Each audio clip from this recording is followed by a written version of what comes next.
is my smoked trout and chive tart. It is delightful and minimal ingredients. So you can make your short crust pastry if you like. I've made mine and I've got many different recipes online. Or if you like, I will allow you to use some store-bought short crust pastry. I'm using a 23 centimetre tart tin and it has a detachable base. That's going to be very handy for when I want to demould it. And this is looking good. So what I like to do is roll my pastry off the baking paper and just very lightly roll it on top of itself. And it makes it so much easier to transfer to the tin. We'll roll that over. And very lightly with your thumbs, just go around and just press that in. And to ensure we don't get any air bubbles, we also grab a fork and just pierce it all over. And that's going to ensure it doesn't puff up as it cooks. So I'm just going to just press down on the tart tin and that'll give us a lovely even edge. Now, don't throw this out. If you've made fresh pastry, you can roll it back up, pop it into the fridge for next time, or you can make a second tart. That's what Mum would make. Or you can use it up straight away and make a smaller one. So you just got a little extra maybe for a lunchbox. Okay, I've got some rice here and we want to blind bake. So on with the baking paper and the rice. You can see I've filled it all the way up. That just really presses it down so that pastry cooks and sticks to the mould perfectly. All right, I'll place that onto a tray and this goes into the oven. Now I have my temperature set at 180 and I like to use a mixture of fan force and bottom heating. It's going to cook for about 10 minutes. I'll remove all the rice and cook it for a further 5 minutes and then we can get on to the filling. Okay, we can see that the base is just cooked and now we can make the filling. So 4 eggs into a bowl. I love this bowl that I have here. It's sort of like a cross between a bowl and a jug, which is going to make it much easier to transfer this savoury custard to our tart tin. So I don't like my tart to be really, really eggy. I think that the best ones should taste really velvety, and we get that from some cream. So some thickened cream, and we're going to add a good amount of it. Break up those eggs. In fact, I'll use a whisk for this. That's looking good. To season this, a pinch of salt, and I also love the addition of some lemon zest. That lemon zest is going to cut through the richness of the cream and also that hot smoked trout. Fantastic. All right, last ingredient, chives. And I don't want just a small sprinkle of chives, I want a good hit of chives. So I'm going to add a good amount of it and I want to see it throughout the whole dish. So I'm going to say about half of a really big bunch. That's looking pretty good. And we'll add this to our egg and cream mixture. Oh, look at that colour. And into the custard bowl. All right, quick little mix. And we're good to go. Now, before you add this to the tart tin, you want to add the chunkier parts. So that is the trout. You can buy this at all your supermarkets now. It's hot smoked trout. You could also just use smoked salmon and chop it into little chunks. And you want little pieces, larger pieces. You can be quite generous with it. I don't want it to be dainty. I want to really taste the hot smoked trout. All right, once I've completely covered the base of the tart tin, we can fill it up with some cheese. Don't overdo the cheese, just a sprinkling of cheddar cheese, filling in all those gaps. This is going to almost act like the glue to everything here. And then we'll grab our savoury custard and then very slowly pour it in and let it trickle down all into those little gaps. This now goes back into our oven. Now I've still got the bottom heating on and the fan force, but I like to cook this at a lower temperature now, just so that custard sets nicely. It's going to cook for about 20 minutes or until the custard is just set at that 160 degree heat. Oh, perfect.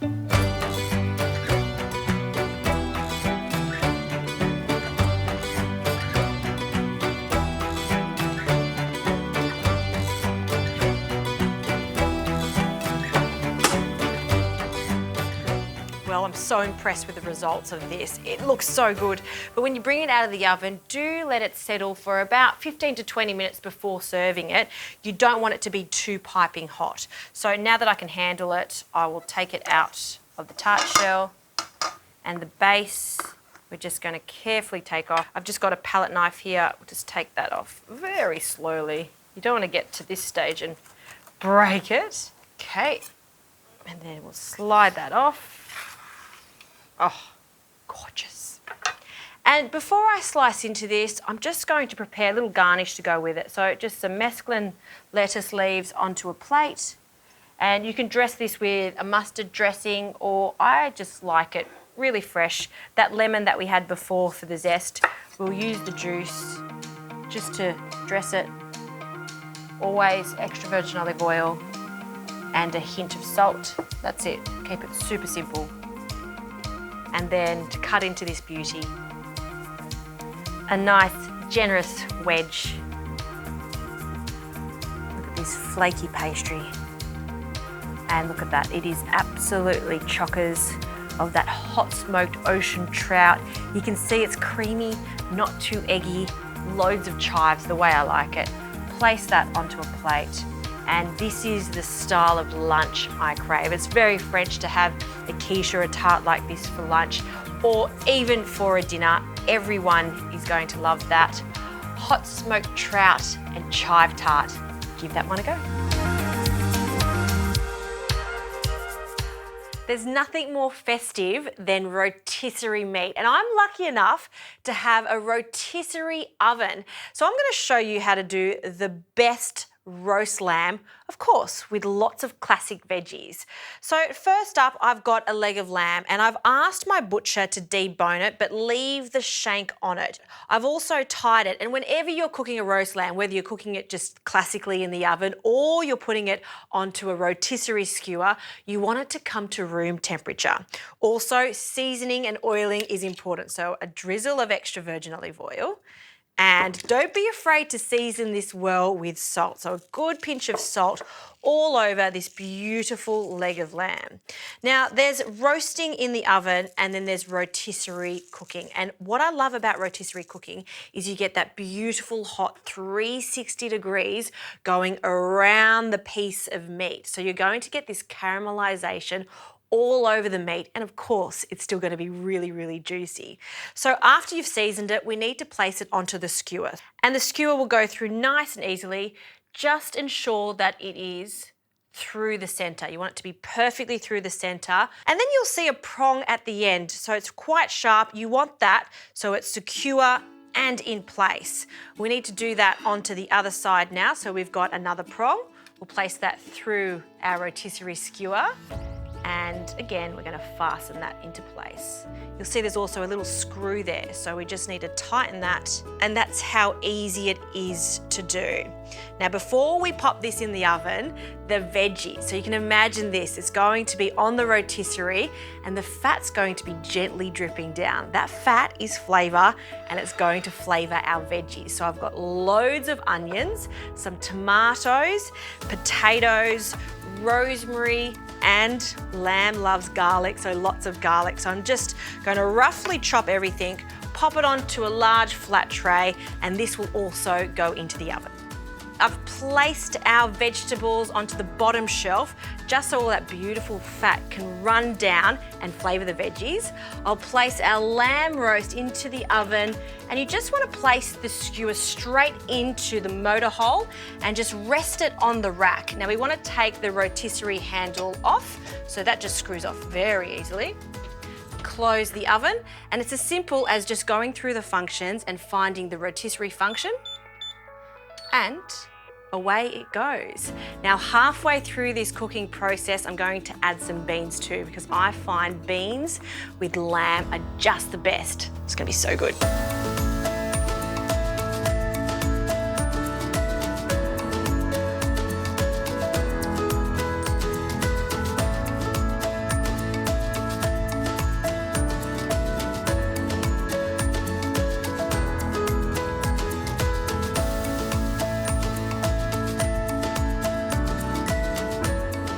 Well, this is smelling delicious. The roast veg have come out the oven. I've placed them onto a platter. And look at our rotisserie lamb. Just like any other piece of meat, you do need to allow it to rest because it's just gonna taste so much better. And of course, we can handle it. So we're gonna take the prong away. It's done its job. We'll carefully remove the skewer. It comes out quite easily, and that other prong. And you can see that my butcher has tied our lamb leg. So we're just gonna take off the string. And just have a look how crispy the exterior it is. It's golden, it's perfectly cooked in the center. And because this is all about sharing, I don't carve it yet. I carve this at the table and I want to serve it with the veggies. So just pop that on top of the veggies. If you like, another extra pinch of salt. And I tell you what, having a rotisserie function in the oven is the coolest thing ever. You seriously will taste the difference and it takes all the messy work out of it. Rotisserie lamb, vegetables, Sunday night, sorted. There's a million ways of making a potato salad, but you know what? So many people get it wrong. So I'm gonna show you my classic potato salad that has a perfect balance of creamy dressing and a generous serve of streaky bacon. Now let's get the potatoes on first. Now I need about 1.2 kilos of potatoes. I'm gonna use these baby potatoes. Make sure you don't peel them. You wanna keep as much flavor in the potato as possible. You can see that they're fresh because they're nice and firm. There's no green tinge on them and they're not sprouting. As soon as the potato starts to sprout, then they become quite bitter. So keep an eye on that when you're choosing the right potatoes.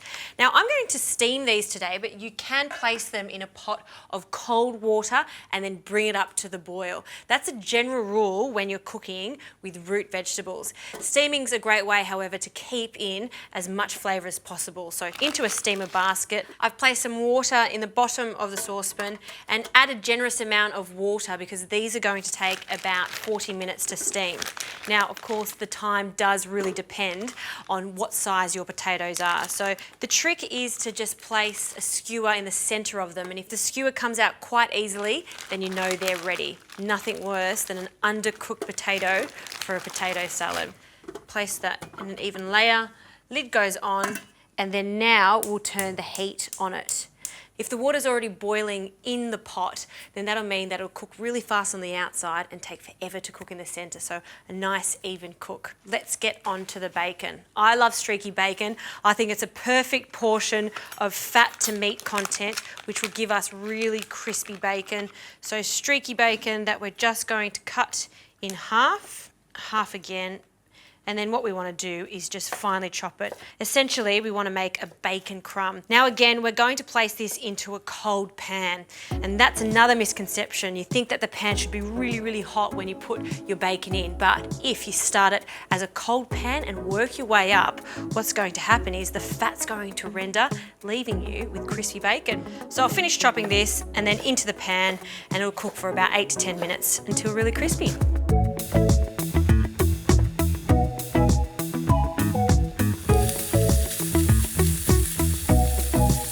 Okay, this bacon is looking good. It's starting to become really, really crispy, and I've got a little bit of paper towel on standby. So once that's golden, we'll take it out and drain off the excess fat. We can now get onto our dressing. I love the combination of sour cream and mayonnaise. So sour cream is fantastic because it has that really nice tangy flavour to it. So say around 200 mils. And then a generous amount of whole egg mayonnaise. Please, please, please don't use that sweet mayonnaise for this. Even better, if you can make your own, it'll taste fantastic. We need some piquancy in this, so good old classic Dijon mustard. And then for some heat, I love the addition of some cayenne pepper. And then to give it a really lovely zing, the combination of red wine vinegar, you can also use white wine vinegar or apple cider vinegar, and the zest of 1 whole lemon. We want to break through the richness of the mayonnaise and the cream, so zest of lemon, vinegar, and the juice of the lemon will do the trick. Just cut that in half, and a really good squeeze. Okay, now give that a whisk just to bring the whole thing together, and then we'll have a taste for seasoning. We don't want to add too much salt to this dressing because we are adding quite a substantial amount of bacon, which is already salty. All right, that is looking great, really creamy. So I'll have a taste. Oh, it's so good. It's got so much flavour going on there with that addition of the mustard and the cayenne pepper. All right, it's ready to go. And listen to that crispy bacon.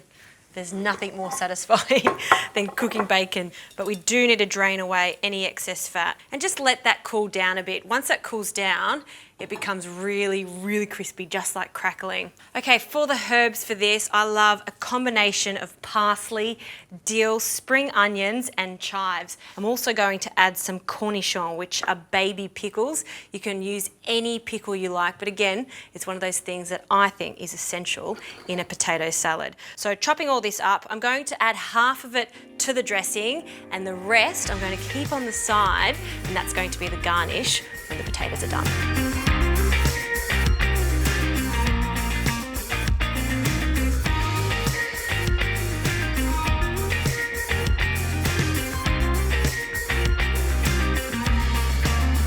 So our dressing's done and the garnish is ready. Let's have a look at these potatoes. They've been cooking for 40 minutes.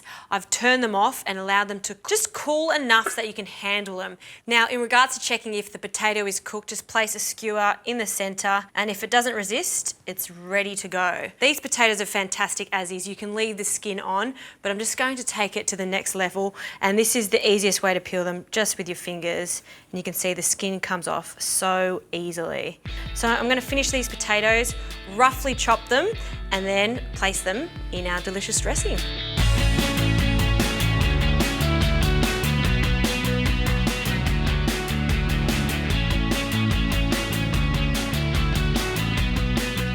All right, these potatoes are peeled. We're just chopping them into smaller chunks. And you can see if you're going to make potato salad, you don't make a small portion, you make a big portion, because everyone is going to love it, particularly if you've got a barbecue coming up.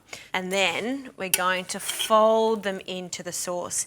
Now, it does seem like quite a lot of sauce, but these potatoes are still warm, so they will absorb some of that delicious sauce. So I'll just plate up a smaller portion just for me today.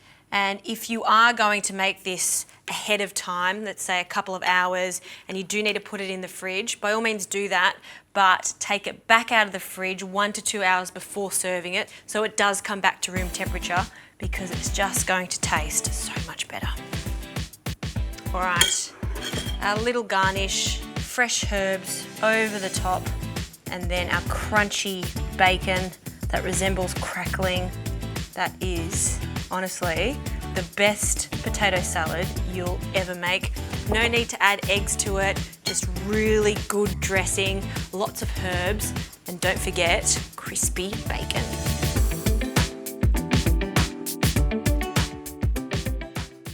I get asked often for a crumble recipe, and this one is perfect. Instead of using plain flour, what I like to use is wholemeal plain flour. It's got a beautiful nutty flavour because it's less refined. I also like the texture of it and that light brown colour. And this wholemeal flour is not just great for crumbles just like this, it's also great for bread, pizza bases and pasta. Okay, 3/4 cup in, along with 3/4 cup of rolled oats. So really easy measurements to remember. 3/4 cup of brown sugar. And this is totally optional, but I like the addition of some coconut, just desiccated coconut, and some flake nuts like almonds. Pinch of cinnamon. And we'll just get our hands in there and combine all of that together. And right there is the perfect base for a crumble. Now, the last ingredient we need in a crumble is butter. A lot of recipes call for really cold butter. I find it works just as well if it's at room temperature. And don't do this in a machine. It's best just done by hand. Use the tips of your fingers just to break the butter up and crumble it. And what you want is lots of clusters, so clusters of butter that's mixed in with the flour and the oats. You'll see it come together, so just work it for a few minutes.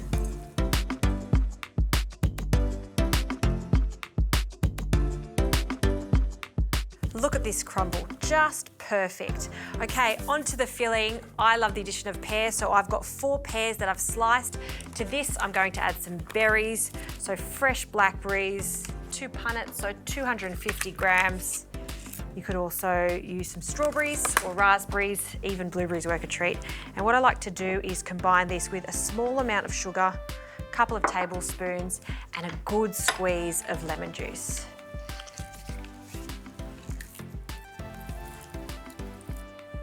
Get your hands in there and just give that a good mix just to distribute that sugar and separate the berries.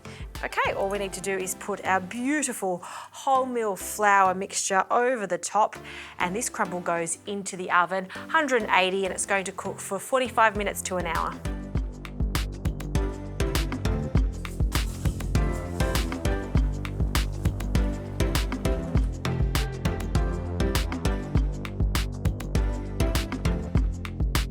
Crumble has come out of the oven, it's piping hot, and look at that gorgeous crispy crumbling on the top. Now, you can't have a crumble without lashings of cold ice cream. It's just going to melt all over the top. A little icing sugar, and that, my friends, is a true delight. Let's dig in. Oh yes, look at that. Onto a plate, it's piping hot, gooey in the center. That's the ultimate crumble right there.